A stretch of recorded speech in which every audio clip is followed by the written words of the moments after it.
Do you want to learn how to remote view? Now is your chance. The International Remote Viewing Association is offering 8 weeks of remote viewing classes instructed by my friend Michelle Freed.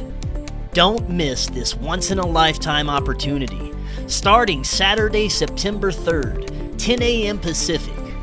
The course is only $150, and for members of the IRVA, it's only $110. Just visit irva.org/events/registration to sign up now.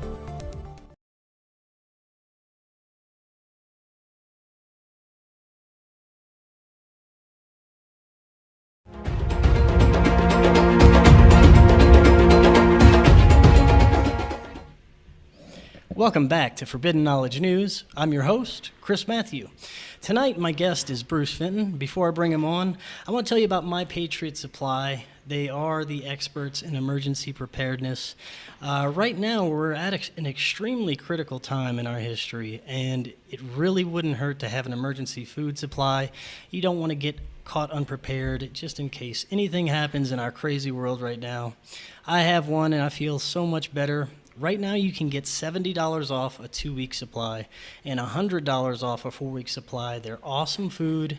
It stays good in storage for up to 25 years. Just visit preparewithfkn.com or just click the link in the description to pick up your emergency food supply today.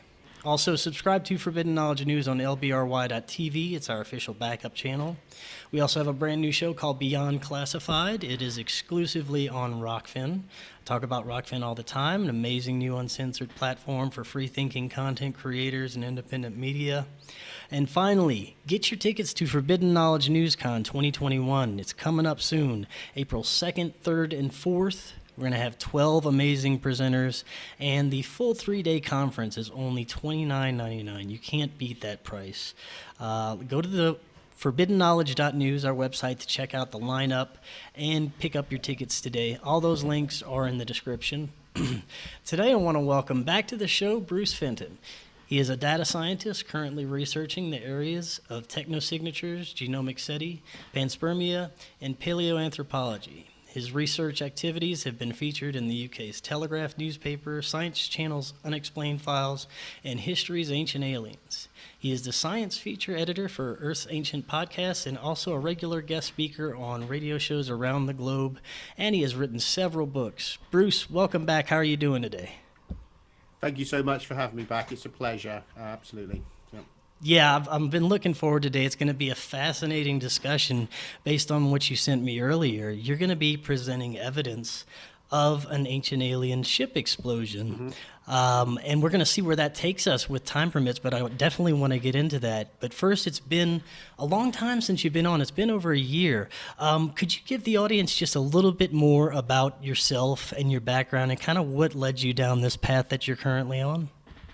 Yeah, certainly. I mean, my interest in, I suppose, what we call anomalous science and ancient mysteries goes back to probably about 10, 11 years old when I started to read about, things like the Yeti, the pyramids, Loch Ness Monster, the classics, I guess the classics of the fields, right? All the really big mysteries. So I was interested from, really early on in life in these topics.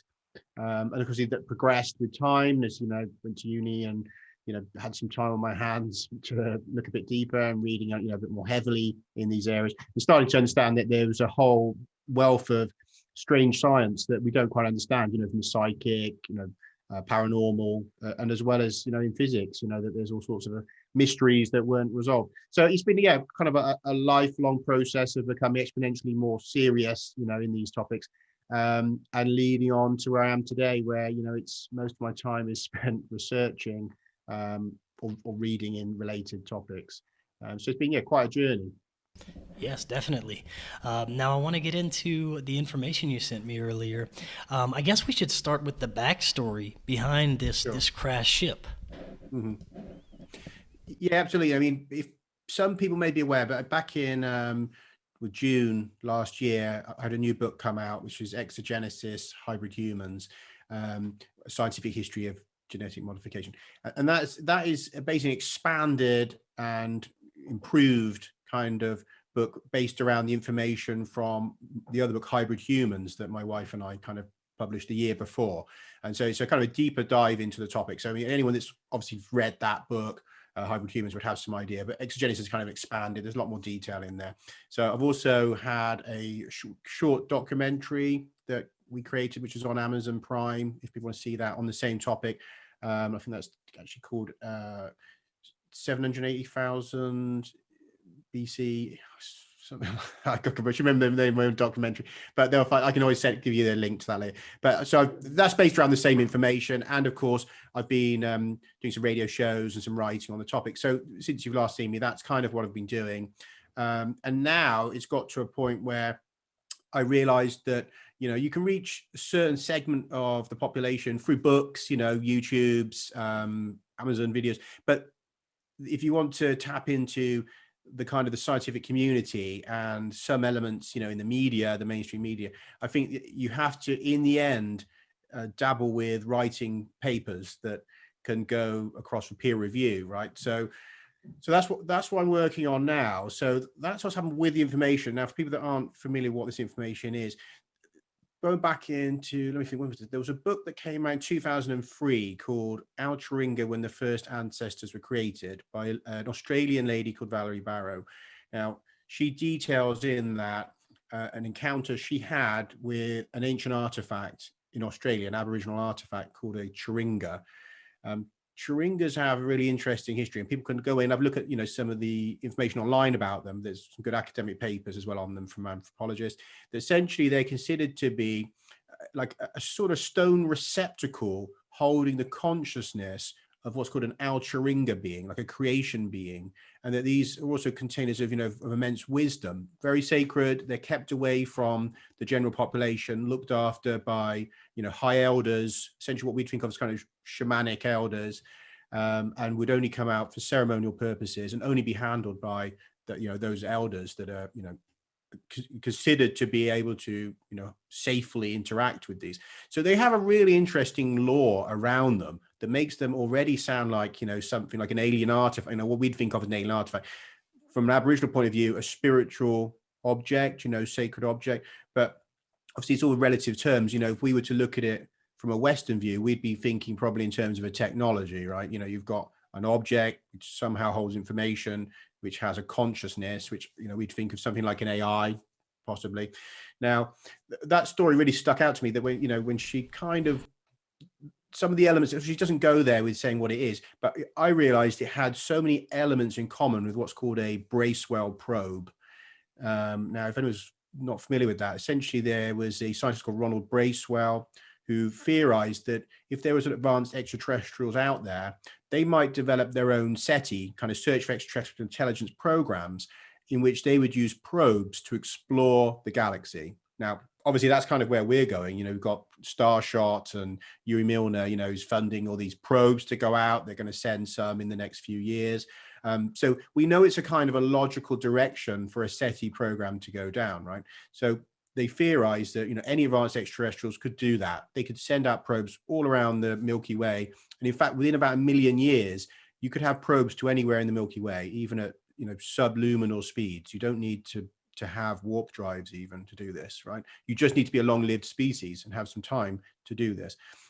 In fact, you could be extinct and your probes could still be going out, right? So that's the thing about durable probes, especially if they have artificial intelligence and any sort of level of what's called self-repair. There's a von Neumann self-repair. If they can mend themselves and maintain, they can be technically immortal, these objects, right? So when you put that in that context, and you're told that these artifacts, are receptacles of consciousness, they're aware that they've been left here, and that they can communicate. That's essentially the definition of a Bracewell Sentinel probe, an object that sits on a planetary surface and monitors, can communicate with its home civilization, and potentially be instructed to make contact with any civilization that arises on a planet. Now, so you can see how the science that we understand it from mainstream theorizing is meshing very well with this description we're getting from these Aboriginal accounts of these artifacts, and from the information that's in Valerie's book, and her encounter with this object, which then basically transmitted a whole lost history of human origins, a visitation to our planet, and this entire narrative. And again, funnily enough, that's exactly the kind of thing that the leading edge scientists fear, as they say, such an object might have recorded the whole of Earth's history and be able to play it back to us. And that is actually what's happened here. So it's really funny. So at first it would sound like woo-woo, but then you start to realize actually at the cutting edge, that's the scenario that a lot of the academics actually, expect might happen. Is we encounter one of these probes, it makes contact, it has a record of all of our history, replays it to us as part of that first contact, and is then able to begin the process of a kind of opening up of communication between two civilizations. And very quickly, I'll just add on to that as well, that apart from Valerie, there's another person who's very involved in this story, which is an Aboriginal elder called Jerry Bostock, who's unfortunately passed on. But he from very early on in her account of this, he basically kind of turns up at her house in a kind of a synchronous fashion. She didn't know him. In fact, she'd never met any Aboriginal people directly before that. And so, it was one of those very strange kind of what looks like an orchestrated event, really, I'd say, from the intelligence, because, this guy happens to turn up, and then, he tells her about a sacred site which they should go to with the artifact. They go there, and then there's further communications, a kind of time slip where they are shown, the arrival of a craft, an incident, a crashed saucer in the water, and they see this all visually. And again, people might say, well, so woo, it sounds strange. But then again, are we going to underestimate what an advanced extraterrestrials technology can do? And I think that's where we're at with this. So this has inspired me to then go away and sort of use the information she's presented in her work, which is quite detailed, to see whether I could find evidence of a narrative of an arrival of a craft, its destruction, which is explained. It's a crystalline craft destroyed in space, in orbit, melts, pieces rain down. And the other two big pieces of this narrative are that 5 years later, there is an asteroid bombardment of this planet. I thought, well, that's going to leave some signatures. And the final piece is, of course, is modification of an early hominin species, which will lead to the first Homo sapiens. So that was the main arc, and that was the information that gripped me. And I decided that, I'd look for it. If it was there in the records, if I could find support for it, then I would write up, a book on it. And I found what I consider to be hand in glove, information out there in the academic records. But now it's got to a stage where I realize that I've also got to present that in an academic fashion, which is not my preferred way of doing it. I like engaging with the general public, communicating science, to non-academics and having those conversations. But if we're going to change a paradigm, particularly in this way, presenting a techno signature, what would be the first techno signature, I have to, make a sort of an effort to go on to that territory and present it, to people that can review it and, hopefully do more research. So, I mean, that's the overview. So, I mean, I'll go back to you and let you sort of pick up where you'd like me to. Now, you mentioned that the ship itself had crystalline properties. Did the Chiringa stones also have somewhat like crystalline properties as well? Yeah, my suspicion, because I've not handled it, I've not seen it directly myself, but my suspicion is this again will be a silica artifact. That even if it looks like some sort of essentially like an oval, I think from what I understand, like an oval looking, rock sort of hand, so you could hold. They're not particularly huge, so it's a portable artifact. But again, my suspicion would be if we were to be able to analyze one of these, if the Aboriginal people would allow us to, that we would find it was silica, and that's my suspicion. Because of course we know that in the future we are planning to build silica networks for artificial intelligence to inhabit. That's where our technology is going. And in fact, silica is a better medium for processing information than carbon and our brains, that potentially you can have much faster processing speeds with silica. And that's why we look at silica mainframes and huge silica structures for AI going forward. In fact, there's an article, I recommend a paper called, Alien Minds. There's a paper called Alien Minds by Susan Snyder, and she discusses the fact that there might be post-biological intelligences out there which are just silica, essentially silica planets that you can have any size. The thing is, you think when you start to construct with silica to create super intelligences, you can have moons or planet-sized silica constructions that are a singular mind, and that these will be godlike intelligences.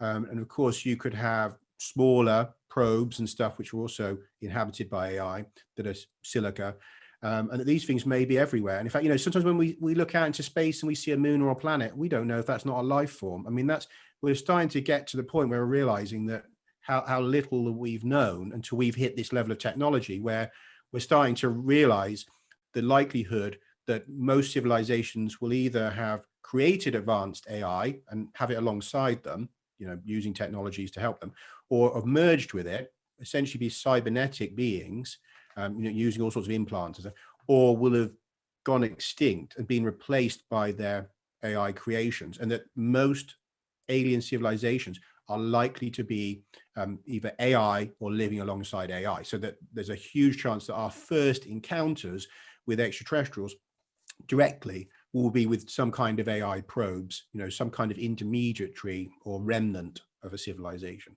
And I find that, you know, it makes a lot of sense. I mean, you know, obviously when we were growing up, we all thought, you know, bug-eyed aliens and all the rest of it is what would come. But when you start to look at that science, you realize that, yeah, that's, although that can happen, and although of course beings could turn up in their ships, but we should also be expecting to encounter their technologies, and probably first, you know, in the same way that we would if we were exploring another world.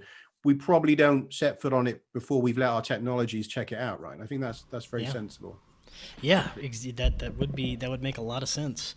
Now let's talk about some of the evidence behind this. You know, in the article you sent me, it was questioning the origins of Tektites. Talk about what Tektites are and how this ties into that. Yeah, sure. I mean, the Tektites are a rare phenomenon in a way.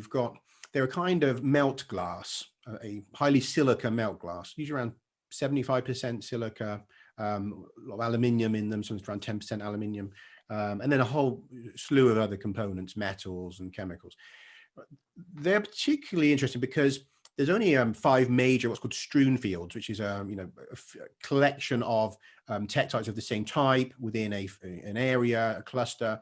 And you've got a major one, perhaps the most famous one actually is the moldavite strewn field, because I mean moldavite is a very distinctive green, you know, jewel-looking crystal. In fact, it's the only what they call the only alien gemstone, because I mean it looks like a gemstone.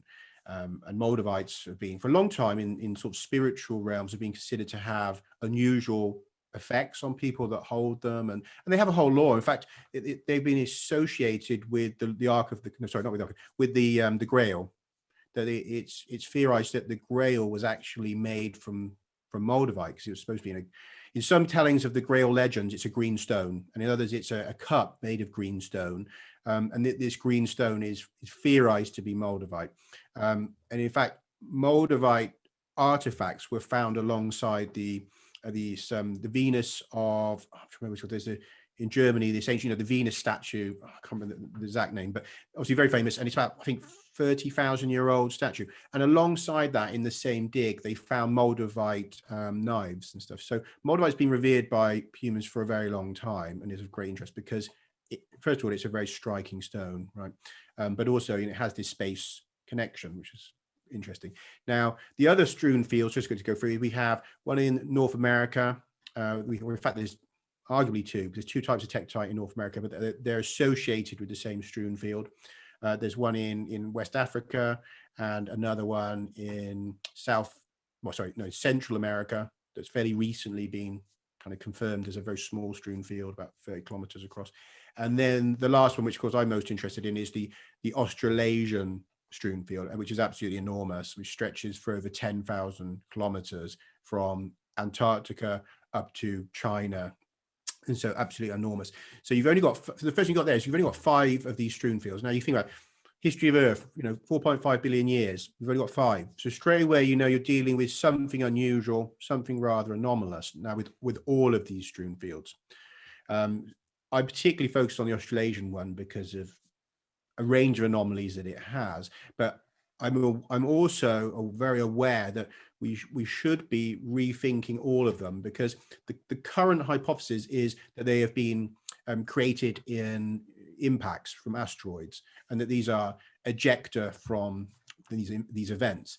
But now there's a few problems with that. The first thing is, of course, we've had lots of impacts on this planet, but we don't have lots of strewn fields. We have 5. So why don't we find these tektites at other impact sites, right? What we find instead is standard melt glass. Now, when an asteroid impacts, obviously you get a very brief, instantaneous superheating, super pressure wave, and that obviously melts a lot of rock. It throws out material. It turns some material to gas, and it also melts, the crater and some of the rock that's thrown out. So what you'll have is a very foamy kind of glass. There's a lot of bubbles in it. So this is a very fast event. So rock is melted, a lot of bubbles trapped in it, also traps sometimes soil or organic matter. And the glass is what's called heterogeneous. It's not very homogeneous. So you'll have different chemicals in different bits depending on what kind of rock was impacted. So say for you hit an area which is half granite and half sandstone, you're going to have some of that glass is very much just melted sandstone and some of it's just melted granite. So it's not homogeneous, right? And then you also have the fact that some of it will be part melt. So the edges of a crater, you have partly melted rock. So these are all classical things from an asteroid impact with impact glass. An impact glass is very similar to glasses that are produced in nuclear tests. And again, you'll find that you have this foamy kind of glass with a lot of bubbles and stuff. I'm sure some people out there have probably seen images of the melt glasses from test sites. Very similar. Tektites are in fact much more similar to volcanic glasses. Now, volcanic glasses sit essentially in calderas being superheated over a long period of time. And that gives a kind of a process of fining. And we use fining in making artificial glasses because what you want to do is essentially remove the bubbles. You want to end up with an evenly mixed homogeneous glass without bubbles of high quality. Now that takes time. And obviously we would do it in a controlled manner over time at the right heat and like for the compounds and stuff. And so, obviously we control all that process, but that takes time. So there's been a problem from the beginning with these tektites in that it was assumed they must be volcanic glasses because they were so similar to volcanic glasses. In fact, the first ever scientific writings on the topic was a paper by Charles Darwin, the evolutionary theorist, it's saying that he thought that they were volcanic bombs that had been blown out of volcanic eruptions. That was about 1850 something. So this debate has been going on since then as to how these materials formed, right? And then there was all kinds of other theories. Was it a lost technology of ancient people? Was it lightning hitting clouds of dust? So there was a whole range of of hypotheses that were argued over in the early stages of investigating tektites. But you have this problem that in the end that they cannot be produced in those ways, that there has to be some kind of high energy event, which also is prolonged. Now, there was back in the sort of 1950s and 60s, they came to a conclusion that there was only really a couple of different possibilities. Either there had been an impact on Earth, and as we've touched on this idea, there's been an impact, it's melted the glass, it's thrown it out, and that there's just some aspect of this we don't understand, but it is an impact.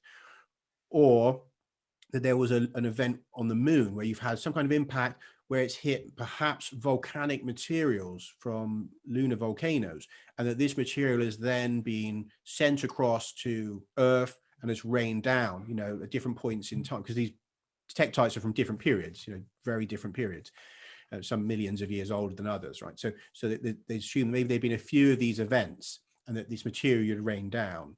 Now, that answered some of the problems, because if you've got a caldera on the moon and it's find the material into a glass, and so that when it's been hit, the glass has then been sent across to Earth, then you have a mechanism for why it's homogeneous glass and without bubbles in it and all the rest of it. So that fit very well. And it also fitted with another aspect of this story, which is australite tektite buttons. And australite tektite buttons are unique out of all the different kind of tektites, because they are quite clearly the product of entry or re-entry into the Earth's atmosphere. Now, you have essentially a kind of a shield shaped or nose cone shaped artifact that, it's quite apparent that it's a sphere that is melted at its front side and that the glass has run backwards, and you can see the remnant of the sphere. So you can see that stick out the back, and then this shell at the front, like a nose cone shape, which is obviously slightly fatter at the front. Now, a lot of NASA engineers took an interest in this stuff because it was very obvious that it's formed in entry or re-entry. So of course there was an immediate interest in understanding the aerodynamic forces that had gone to work on this glass, and also led them to this idea that it was probably extraterrestrial in origin. And so that really expanded the topic of tektites into this other area that, well, how do we explain this additional feature? If it's coming from the moon, that kind of worked, because then you say, well, okay, this material's maybe it's solidified in space. You have these spheres of glass that have cooled after being knocked off the moon. Obviously they take a spherical shape because they're in a vacuum. You've got liquid in a vacuum, takes a spherical shape. Then it would come across to Earth, enters, and it had to be at quite a shallow angle, a very shallow angle, essentially almost horizontal to the plane of the Earth, right? So you're going at a very shallow angle at speeds just somewhat under the escape velocity, which is about 11 kilometers a second. So something around between 6 and 10 kilometers per second, obviously extremely fast, but not quite at the speed where it would just zoom back out of the atmosphere. And that these then gradually enter, and they get a secondary heating. And so you've got this, that's why they know that this is being heated once, it's become a homogeneous glass, and then there's secondary heating on a cool body, and that you have then this form that appears, this kind of, this distinctive aerodynamic shaping.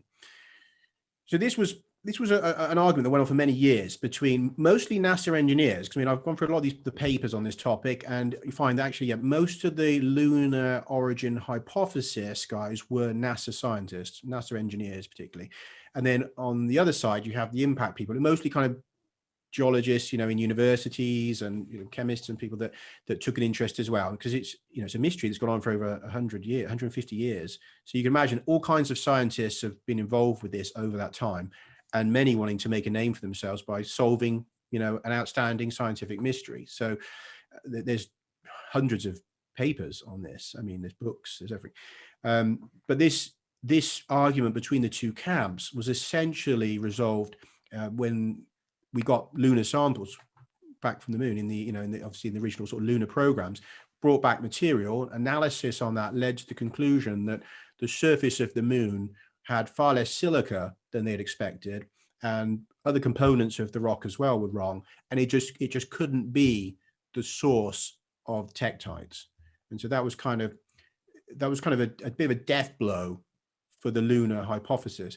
And so there was this kind of, by default, asteroid impacts on Earth became the consensus model. Now, to put it on a simple way of looking at that, I consider that it's like saying, I'm the champion of the world. I've won this fight by the other guy dying of a heart attack, right? So it's not that they had the best theory. It's the other theory collapsed because of other reasons, right? But the anomalies that couldn't be explained by an impact remained. And there was anomalies that could only be explained by an extraterrestrial event. And so this left a sort of a conundrum, because what else is it, right?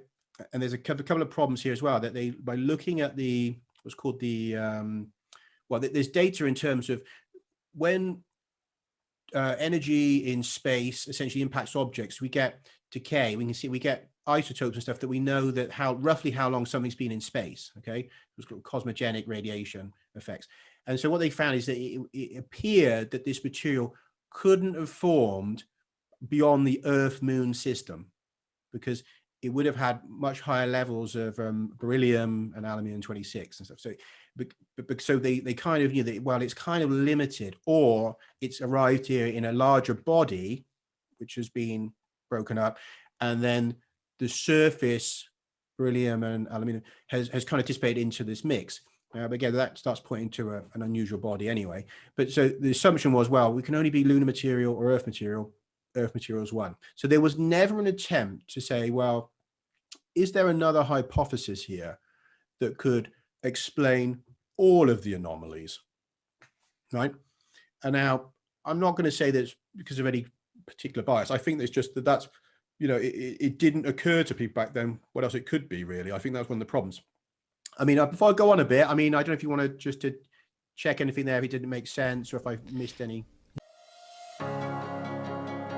Right now is the most critical time for us to take back control of our food supply and become self-reliant by having our very own food forest. Transform your yard into a food forest and create a system of self-reliance that's easy and enjoyable with our friends at Food Forest Abundance.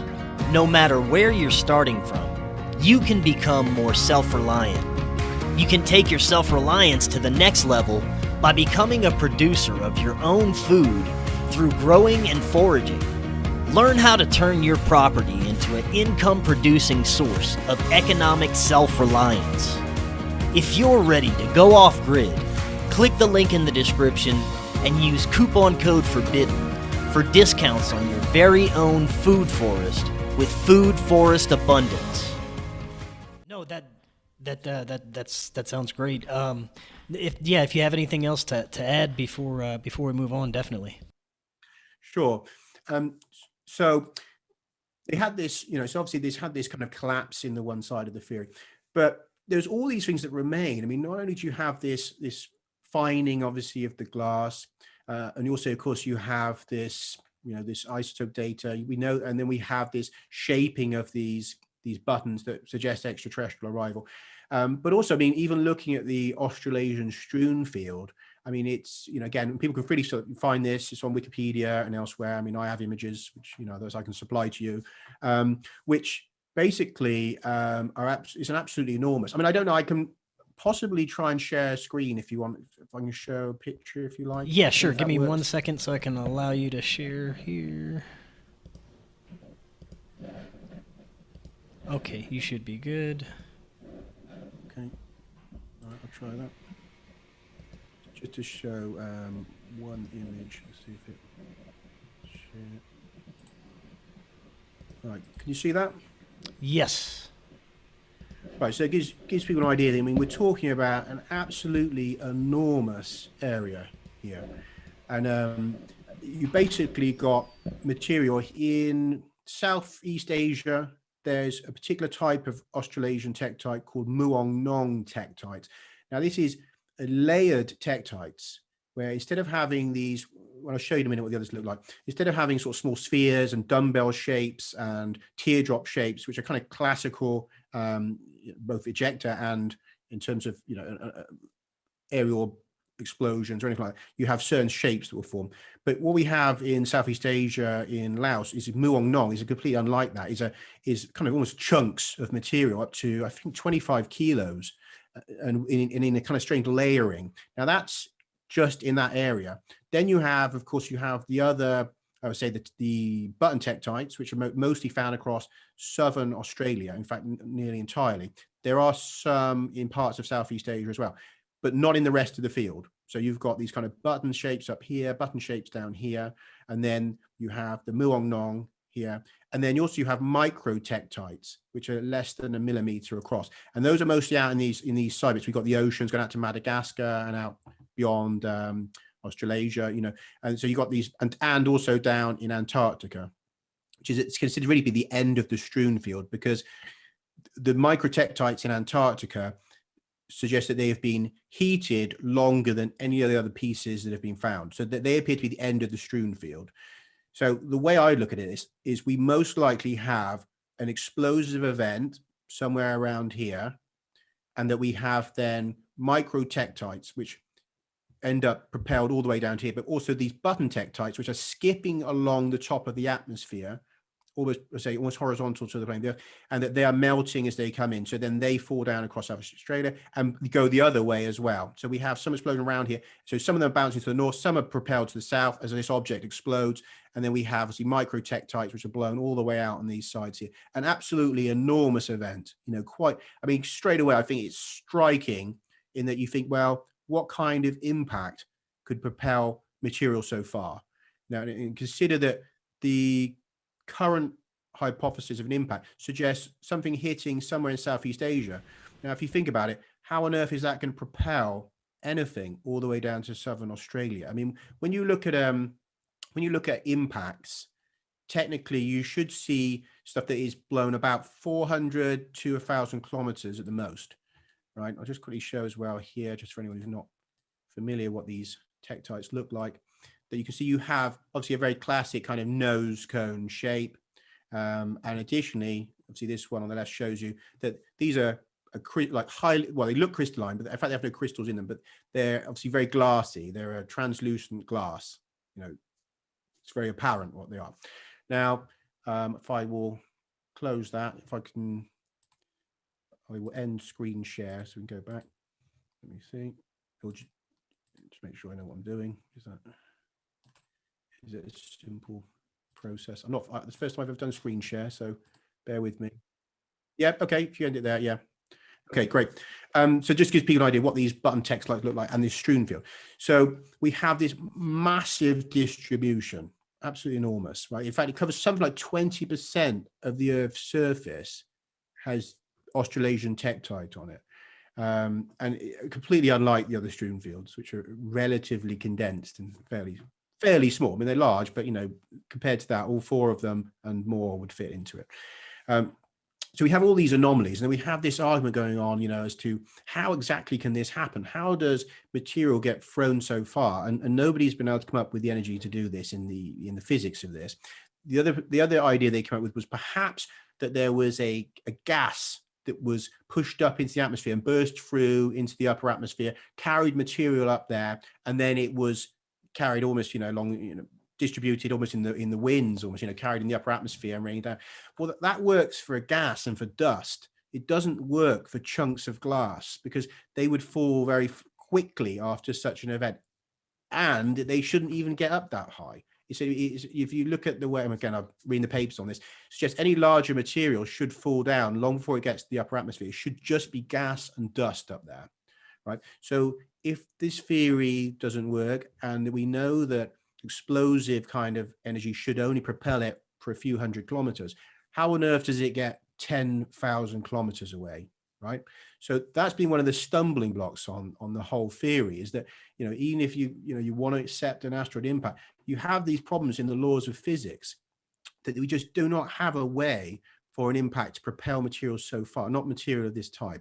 And that then we also know it has to have gone into space. It cannot be just that it was simply propelled through the air, because we can see the effects of this re-entry on it. And, you know, they've calculated the speeds. They know it has to be between 6 and 10 kilometers a second, again, close to these, the speeds for exiting the Earth.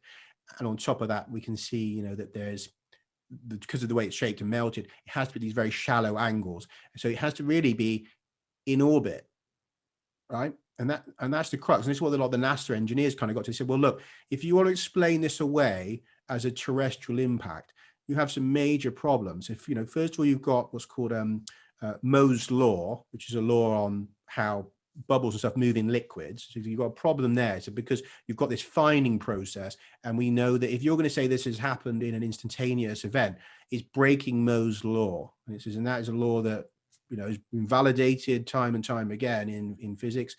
And then on top of that, then you have this other problem that the energy isn't there to carry this material. It's going to, the resistance on it, if you think you've got material thrown out, even if it's thrown out at 10 kilometers a second, the air pressure acting on that is incredible, because it's pushing up against our atmosphere at this incredible speed. So the counter forces slow it down very rapidly, and it will fall from the air, usually quite close to the crater, but potentially a few hundred kilometers, but not thousands. So these are, you know, we deal with laws of physics. And so obviously the maths has been done. And in one of the NASA papers, they kind of say, well, look, the only way we can imagine this being an impact is somehow you end up with a giant blob of kind of translucent glass, silica glass material being thrown all the way up into space. And he said, first of all, that's an unlikely kind of object that it's somehow formed in this impact. And then it reaches space, and then it starts ablating, which is, you know, the forces acting on it, liquid glass coming off of it into smaller pieces. And you have this ablation effect on it as it travels through the atmosphere. It has to be in orbit. Now another NASA paper basically just comes up straight away and says, look, it has to be a satellite of Earth, really. It has to be some kind of natural satellite in orbit breaking up. And so we know that similar things have happened with with artificial satellites, and also there's a famous case of there was back in the early part of last century, there was an event where an asteroid broke up. That's the theory anyway. And there was a whole train of asteroids in the sky that were moving horizontally through the air, right? So people were watching it across America, and there was a whole load of like dozens of pieces, and they would come almost in rows. So they realized that these weren't coming from a particular point in the sky. They were traveling in orbit around Earth. And the theory on that is it was an asteroid that broke up. And so, of course, the pieces carried on in orbit. And so you see it kind of slowly parading across the sky. So we know that that's kind of what happens if you have an object in orbit breaking up, like a natural moon. And occasionally Earth does capture small asteroids temporarily, usually, and they're usually very small, say a bus size. I mean, recently there was one about a bus size that was captured temporarily and then, you know, left orbit again. But so if you have an object, obviously a satellite of the Earth, and it breaks up, then you start getting an explanation of this, that, you know, it's already in orbit and these pieces are following orbital paths. And that's why we're getting this skipping along the atmosphere, because it's just been, you know, breaking up just on the edges of our atmosphere, well, in space, but just on the edges. And as it comes in at these very shallow angles, this material is kind of in a decaying orbit and it starts to heat up, it gets this secondary heating. Now, that's all well and good, but then you think, well, okay, so what kind of object is made of 70% silica, 10% aluminium, and is orbiting our planet? You know, what is this? Because asteroids are never more than 60% silica, right? So you have a fundamental problem, because you now have an object that shouldn't exist in nature at all. And and of all the chances, it's ended up captured by Earth's gravity. And it's extremely rare for asteroids to be captured by Earth's gravity. So you've now got a rare event, a capture of an object, apparently, allegedly, if you like, and it's an object which is composed in such a way as it's unknown to science, that we don't know of any natural bodies out there that would be 75% silica. So you can see where you start hitting on this problem, that even if I had never read that book, you know, Valerie's book, and I hadn't been looking into this, and say someone, you know, myself or someone else just stumbled on this as a mystery and read up a bit deeper into it, you start to realize you're dealing with an anomalous object, which is kind of buried in these NASA papers and that has been kind of overlooked as a potential techno signature. Now, all of this, it points to a completely different location for basically human origins, especially for, you know, your regular ancient alien theorists, you know, that believe, you know, is around Africa, and in that area that human origins came along. But based on this, it could be around Australia, right? Absolutely, yeah. I mean, that's the argument I make, because I mean, if you get information from an artifact, like, okay, I haven't seen it, people, okay, well, I didn't see that, fine. But if you get information from anywhere, if that information is validated, then suddenly you have a story that you can put some more faith in, right? Because if someone says to you, the elves at the bottom of my garden told me there's a pot of gold buried in the woods, right? Okay, it sounds bonkers. If you see them next week and they have that pot of gold, right, no matter how strange that first story was, your ears are gonna prick up, right? And you're gonna want to know more about these elves. Yeah. And I think that's quite reasonable, because as I say, extraordinary claims take extraordinary evidence. If you turn up with the pot of gold, you now have extraordinary evidence for your extraordinary claims, right? So that is the circumstances here, that we have an extraordinary claim, you know, people interacting with an ancient artifact which apparently can communicate legitimate historical information to Aboriginal people, and that information has led to the identification of an anomalous object which meshes with their story, a crystalline body that has been essentially exploded in orbit and has showered molten crystalline debris, like glassy debris, across a whole segment of the planet. And in that same story, they're telling us survivors from this event landed and modified early hominins to create Homo sapiens. So we've got the extraordinary claims, but we've already got the start of the extraordinary evidence, which we've always been told by the likes of Carl Sagan and co, that we must present the extraordinary evidence, right? So, well, here we go. This is extraordinary evidence. And so with this modification event, this is where I go into my genomic SETI work. I mean, and genomic SETI, again, I should touch very quickly on that, because genomic SETI is a legitimate field of research which has been basically ignored for a long time. Now, I was fortunate enough to be able to put a question to Seth Shostak of the SETI Institute, and I'm sure people will know of Seth, through somebody else who was interviewing him. And fortunately, my question was asked as to what he thought about the idea that we should be looking through the genome for evidence of messages encoded in DNA. And this is something that's been proposed by the likes of Professor Paul Davies, who's a very famous astrophysicist, astrobiologist, and mathematician, I think now based in Australia. But he's proposed this, but not done it. Now, Seth Shostak kind of was like, yes, you know, it's kind of a good idea. And obviously Paul Davies has kind of talked about it, but nobody's ever got anyone to do it. You know, I thought, isn't that ironic? Because it's cheap, it's easy, and it doesn't take much time. All you have to do is go through the existing records we have of genomic sciences to look for any anomalies in there in areas of what's called, well, highly conserved non-coding DNA. Right? And just to quickly explain that, the reasoning is if an alien race wanted to leave a message in our DNA, say they'd come here 1 billion years ago, right, and they want to leave a message for us, or if they just were modifying life here 1 billion years ago. Now, how might we find some evidence of their meddling in our DNA? Well, most of your information changes, you know, because obviously we have mutations, we have usually, well, can be deleterious, but also advantageous mutations. And so your information changes a lot. We know that obviously because we've gone from being single-celled organisms to this, right? So clearly there's been a major changes over time. But there are areas of the genome now that are very stable, and those are in non-coding DNA, what was once called junk DNA. Now we now know that junk DNA isn't junk. It has a lot of regulatory purposes. It's regulating what your genes do, so although it's not genes. And so in those areas, there are areas of code that haven't changed in hundreds of millions of years. They're very stable. Now you can find the same strips of code in an aardvark, you know, in an ant, in a person, you know, in some cases it's so ancient. Now, when you start to, if you were looking in this as from a genomic SETI kind of point of view, and say, okay, is there anything in highly conserved DNA regions that might suggest there was tampering? You find loads, actually. You actually find there's a whole slew of things called human accelerated regions. Now, I'm going to just talk about one. The first one called HAR1, human accelerated region 1, the first one found.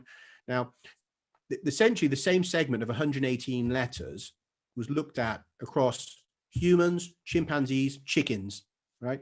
Chickens have been separate from chimpanzees for 300 million years, right? So plenty of time for things to change if they would, right? And in 300 million years, there'd been 2 changes, 2 DNA letters had modified in 300 million years. That's how stable the code in these areas is. So 1 change every 150 million years, yeah? Then you look at the human and they compared that to the chimp, which is supposed to be separate for maybe 7 million years, right? And what they expected was no change, because of course it's nowhere near 150 million years. There should be no change. Instead, what they found was 18 letters had changed. So unbelievable. That's hence human accelerated regions. Something has accelerated the process of evolution unbelievably in those areas. Now, they're up to several hundred of these now, and nearly all of them. And again, we're going to talk about evolution and random evolution, which is, of course, the consensus view is most evolution is random events. You know, obviously some shaping from the environment, some just mutations, you know, some of the complexities to it, but essentially mostly random, right? Then you would expect these changes to be really distributed throughout the system, you know, doing all sorts of different things. But what they've found so far is the vast majority, the ones they've identified and they understand to any degree, are doing things to do with the brain, particularly fetal development of the brain, that big brain that separates us from all the other primates. These strange regions of accelerated code are mostly to do with your fetal development of the brain. So does that sound random to anyone out there? It doesn't sound random to me. Doesn't sound right. If you start finding there's, you know, hundreds of these are clustering in brain changes. Others of them are to do with things like even like our opposable thumbs and other areas that are, important to what makes us human and what differentiates us from all the other primates. They're finding are mostly in those areas. And that's when we think that chimps and humans are very similar at the DNA level. Obviously, we all grew up with the idea that we were 99% the same as chimps, right?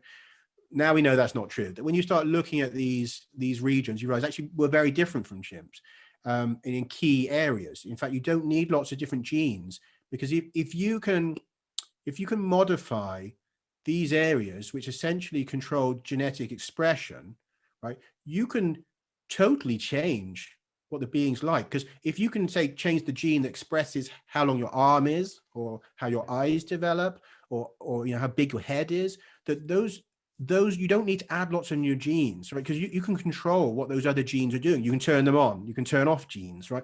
The genes that have become dormant can be switched back on. If you were like a master of the code, and that's why I'm implicating here is masters of the code to a level that we can't comprehend really, in terms of where we are now, fledgling genetic sciences. We're just starting to do the CRISPR and these gene drives. We're not near this where we could understand what to do, because you play with these areas, you will almost always kill the organism. And that's why they're so stable, because they are doing fundamental, essential functions for organisms where, in 150 million years, there's a chance something will happen that was okay. The rest of the time, it's going to kill you or make you infertile or something, right? So that's why those changes don't persist. So can you imagine being able to go in and change 18 of them? And we would have no idea what we were doing. 18 letter changes that we killed, almost certainly would kill them every single time. So somebody knew DNA a damn sight better than we do, a damn sight better.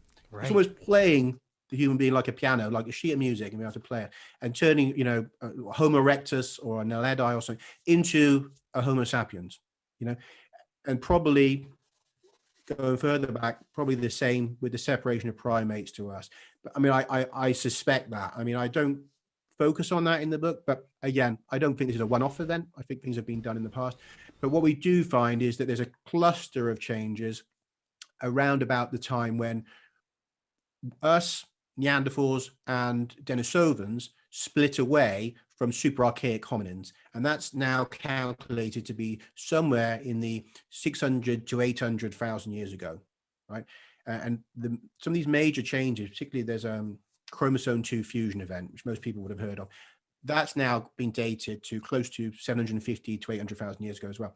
And there's a few other changes happening around 800 and 750, right? Now, I argue that this is happening at 780,000 years ago, all of this, because that's the dating we have on this material, right? So we know that the human brain expansion occurs close to 800,000 years ago. That's been known for a long time, because in the fossil record, around 800,000 years ago, there was a sudden acceleration in the size of the human cranium and the development of the brain, right? We now know, of course, we've got this genetic information suggesting a split somewhere in that region, again, meshing very well with the date we know from the fossil record. Genetics is always going to have a bit of giving it, they can't say, is it on that day? So they say that's 550 to 800, but we know with the fossils, we know the changes happening around 800,000. We also know that with the chromosome 2 now, it's around 750 to 800.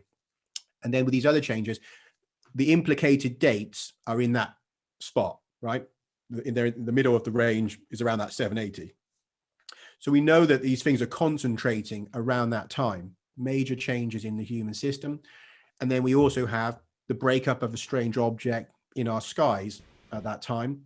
And the third thing, the clincher as well, which again touched on briefly, was we're told in this information that there is a asteroid bombardment, and this is not an accident. There is a deliberate asteroid bombardment of our planet at the same time as these events are happening, that there has been a engineered cataclysm, really, and that the planet is hit from multiple sides. Now, it turns out that in 2016, a German geological team found evidence of a multi-directional bombardment. It's around 780 to 790,000 years ago, with objects landing in Central America, in Southeast Asia, down in Tasmania, I believe also possibly in Canada, but there's been at least several objects were impacting from different directions, right? Same date, again. So you've now got the breakup of some strange glassy object in space, a multi-directional impact event, changes in hominins, anomalous changes in hominins. And on top of that, just happens to be when the last full magnetic reversal of the planet happened. right? 780. Again, another major, massive, anomalous event on the same time. And funnily enough, we've just recently as well, it is, I think the process to be investigated, there's evidence that an object landed in Antarctica in the ice, which left a hole 200 miles by 200 miles. So they think that would be an object comparable with the one that caused the extinctions of the dinosaurs, right? Wow. So doesn't it seem like a lot was going on at that time? It does. And I want to go back to you were talking about the size of the ship in Antarctica. What about the one that, the initial ship that we're first talking about? How big do you think that one was? I would suggest that this is many kilometers across, that this is, because the hypothesis, when they look at the amount of debris from the Australasian Tektite strewn field, and we're talking, millions and millions of tons, I think it was something like, I compared it to the Great Wall of China, and it was something like, I don't know, it was like dozens of them or something, if you think about material. So you start ending up with an enormous object. And when they work out the size, they said, it's a couple of kilometers or so across. But that's usually based on the idea of solid objects as well. So if we're talking about a hollow object, a craft, a large mothership type object, then it's going to be even bigger. So this would have been a craft miles across or kilometers across. So exactly how big is difficult to say, but obviously they're estimating from the amount of debris they've got. We've got millions, I think it's maybe even calculated to be possibly billions of tons initially that would have rained down. So a lot of it's ended up in the ocean. Obviously we only know the bits we found, so they have to extrapolate from the extraordinary amount they found of this tektite that how much was originally fell 780,000 years ago, and it ends up being an enormous figure. So I think we're talking about something many kilometers across.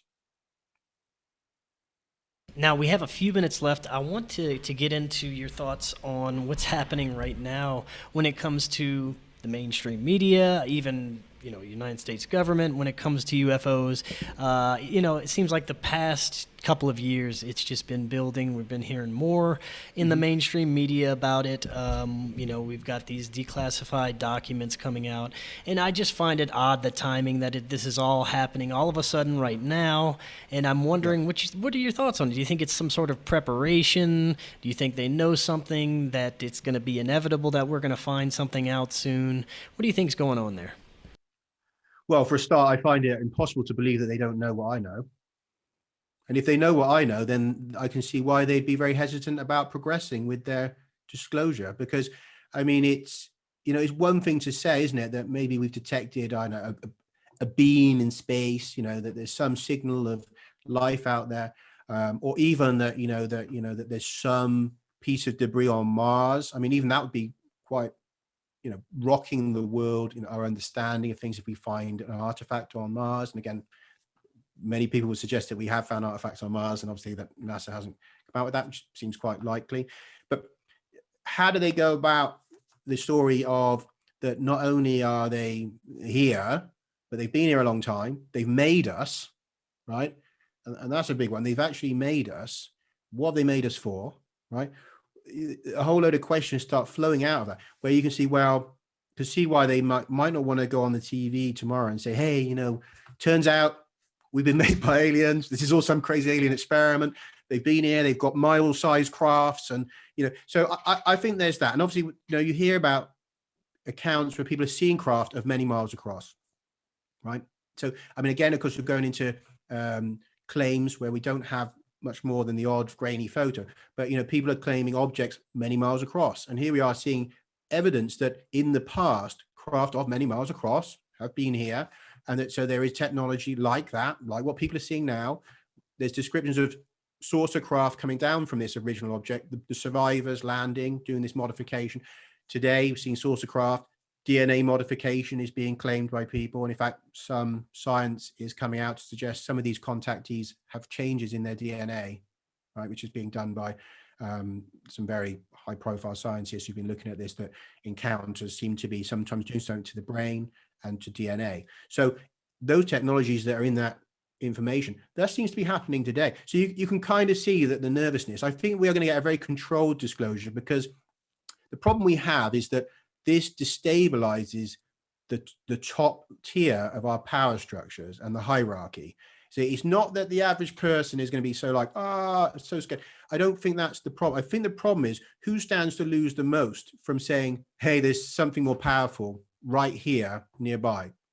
Those at the top, those that are supposed to be the greatest military mights on the planet, those that are supposed to be the wisest and the best leaders of this planet.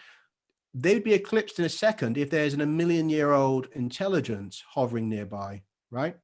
So you start to see that the threat that they talk about, the threat is to them. The threat is not to us, because if any of these intelligences wanted to do away with us, it would be child's play. I mean, they could launch a comet at us, right? Take us out with a comet. We wouldn't even know it was them. We'd just be wiped out. So, I mean, rain viruses from space, no problem. Send a robot probe into the upper atmosphere, rain targeted genomic viruses that are targeted at humans, wipe us all out in a few weeks. I mean, we couldn't fight against them. It's like the idea of people talk fighting about aliens. It's like being on a small island and you've got cannons or something, and the US Navy is attacking, right? Because just sails around firing rockets in until there's just dust left. I mean, if you're not a spacefaring species, you can't fight a spacefaring species. I mean, you probably wouldn't even meet it. Just send its robots to take you. Do you know what I mean? You can see the scenarios. So it's not that they're threatening us, or at least not at this stage. The fear is for the hierarchy. And I think that's why we're going to see a very controlled kind of disclosure. It may well paint it as a threat and that they need to militarize and all of that. It's something that suits them, and that's the problem. I think that's why it has to be that we go around that. And that's where this kind of information, and possibly other people that have information that's being guided by those intelligences. All of this is being guided by the intelligences. I mean, everything I've come up with wouldn't have been looking at any of this if those intelligences hadn't caused that contact event with the artifact. I wouldn't have heard of Australite, wouldn't know anything about it, wouldn't have even read about these impacts. Honestly, I would have known nothing about it. And I'd say that even as somebody who's been interested in mysteries all my life, I'd never heard of Australite Tektites until this. Didn't know there was a 150-year-long mystery. So, I mean, they've guided all of this. And I've heard, obviously other people who are having things happen who admit that they're being directed by these intelligences. There's many cases where that's going on at the moment. So I think that there is going to be a kind of disclosure from the official side, but it's going to be very dumbed down, a lot of dishonesty in it. And there's a disclosure that's happening behind that, which is being guided by those intelligences. Yeah, I think one of the most interesting things that happened a couple of years ago was the Muang. What they now are saying is basically a probe, like you were mentioning earlier. These things could be millions of years old, just going around space. That was one of the most interesting things that I saw come out. Absolutely, yeah. Avi Loeb, and he's been very critical of the academic community because he's pointed out that it's that it's never aliens, and we shouldn't look at aliens, and that, but yet it's okay to do a PhD in completely theoretical stuff like many worlds theories and multiple universes, and that's okay. And dark matter, no evidence exists, but okay, dark matter, that's all reasonable. But if you want to talk about extraterrestrial, particularly advanced extraterrestrial, not just microbes, that as soon as you go into that, there's a kind of a disdain and a risk to your career. And that even him coming out and saying he thought it was a probe was being met with so much hostility. I mean, from other astronomers, that he's had. I'm not saying that maybe some criticisms are deserved, but he's had a lot of attacking, and just for the idea of suggesting it, even though it's a reasonable hypothesis for what was observed, that this object has anomalous aspects to it. Its reflectivity, the way it behaved with interacting with sunlight, the shape of it, which seems to be essentially a disc, the closest. And the funny thing is, we keep getting shown this cigar rock in the art, but as Avi Loeb points out, the data fits best with some kind of disc, a flat disc. So again, is that deliberate to make people poo-poo it? They don't want to show it actually how the data suggests it looks, because it's going to look very artificial, isn't it? A big thin disc flying along, right? So that's, I think that we got that happening as well. It's a kind of a shift in the paradigm there, because obviously you've got a Harvard astronomer saying aliens basically probably have come through in the last couple of years. So there's a lot happening right now. Mars, the claims that they're going to test for life again after 40 odd years, where they found life with the Viking program and have never bothered going back to check for it again, which seems very controlled. The idea that that we wouldn't have just gone straight back and confirmed that. So I think it's all go at the moment with with some kind of scientific shift in the narrative, and also with a controlled kind of UFO contact alien, that narrative is now shifting with what's happened with the DoD and with, you know, the videos that came out, and obviously that's led to a whole plethora of things. Again, I think it's a bit of a sideshow. I think all of that's a sideshow, because if you look at what I'm presenting here, and I don't want to sort of blow my own trumpet, because I'd be quite straight. I wouldn't have known about any of this without the intelligences. So I'm not going to say, oh, I'm this, you know, that I'm the great I am, and I've done all this, because I wouldn't have known about it. So they are disclosing things themselves. They're saying, well, look, you know, here's some information, follow it up, and you might find out that we're real, and that we've been here, and that we're related to you. And if we wanted to wipe you out, you'd have already been gone. So calm down, and get ready in a process for a more open contact. And I think that's what we're in now, is in a process for that. But we have to choose in that, which one of these narratives are we going to go with? This narrative they're kind of giving us, which I think is really evidential, or one which is all whispers and shadows and people in corridors in the Pentagon, and God only knows what is true of it, because we get documents, but, you know, document of what? There's no picture. There's nothing, you know, there's not a picture of an alien that, you know, that you can believe, or there's not so tangible. We get claims and stories, and I mean, and I just find that that's is a quagmire that we've been in for 70 years in ufology, right? The quagmire of shady documents that, oh, are they really secret documents, or are they disinfo? And, you know, claims from insiders, and some of them well-meaning insiders, I'm sure, but you can't validate any of it, right? So you just have to take their word for it. Whispers of artifacts and craft debris, but you can't see any of it. You can't test any of it. We'll be stuck in that quagmire forever. And too many people are still stuck in it, and they're falling in that trap, where I think that you're totally in the control of the Pentagon, and at their whims as to what you will learn and what narrative you will end up with. And personally, I don't think that's the way to go. I think what we need is this more objective approach with evidence that's tangible. I mean, I'm sorry that it's technical. I know that people don't like it in some ways. They say, well, I don't like what Bruce is selling, because I have to think. I have to go and read some papers. And, you know, I actually have to understand what a Tektite is. And, you know, I just want a video with a gray alien in it. You know, and I get it. I mean, I get it. I do understand why people would leap to that, and to the excitement of the stories of some guy went in an alien base and he was a general and he saw. I get it, because I feel compelled to those fascinating stories as well. But we have to know there's no evidence to them, right? It's just take it or leave it stuff, right? And I think it's time that we grew up and we did the hard work, where you say, well, okay, there's actual evidence that we can actually explore, which we can take to a scientist and they can look at. Like, isn't that what everyone said they wanted? Well, it's here, but will anyone engage with it? And I just wonder, because it takes effort. Yeah, I wonder the same thing. We definitely live in fascinating times right now, and I'm very interested to see how it's all going to play out. And Bruce, I want to thank you so much again for coming on today. Before you head out, let everyone know website, social media, anything else you have going where they can find you. Sure. Yeah, people want to find me. I'm on Facebook. I don't use it a lot, but I can be contacted through there, and my name, and Bruce R. Fenton page, and a personal page. And also Twitter. I've got my handle there is Exogenesis HH for hybrid humans. And also I have a website, brucerfenton.com. And if someone has something that, you know, information or something, or they want to get to me, I'm bruce@brucefenton.info as well. So if you want to request a signed copy of the book or something like that. And again, books are on Amazon, and also on Amazon Prime is the video. If you look for 780,000 and my name, you will find that. So, I mean, they can reach me for any of that. And obviously I appreciate anyone who does check out the book, and the paper I'm writing, I hope to have done in about 2 weeks. Awesome. We'll be looking forward to it. Bruce, thanks again for coming on, and we'll have you back on to talk about your paper. Thank you very much. I really appreciate it. It's been great. All right. Thanks for letting me explain it. All right. And until next time, everyone else, have an excellent evening.